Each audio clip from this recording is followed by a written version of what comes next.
Интервенцијата на водоводната мрежа и реконструкцијата ќе остават улицата Димитар Влахов во дупки и прав најмалку до крајот на месецот.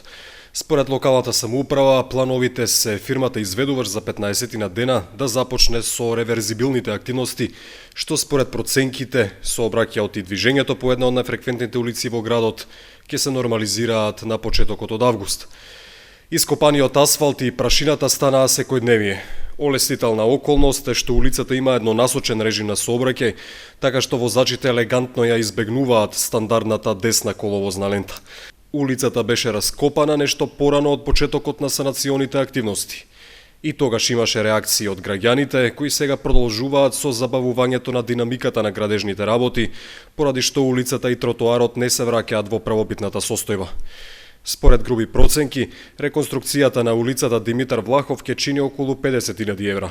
Асфалтот се менува во должина од 425 метри со широчина на коловозот помеѓу 6 и 9 метри, а се поставуваат и ивичници на површина од 200 метри. Во проектот е опфатена и поправката на шахтите. Стеснат простор за сообраќај има и улицата Страшоер Бапче, каде во моментов тече операцијата за одвојување на фекалната од атмосферската канализација.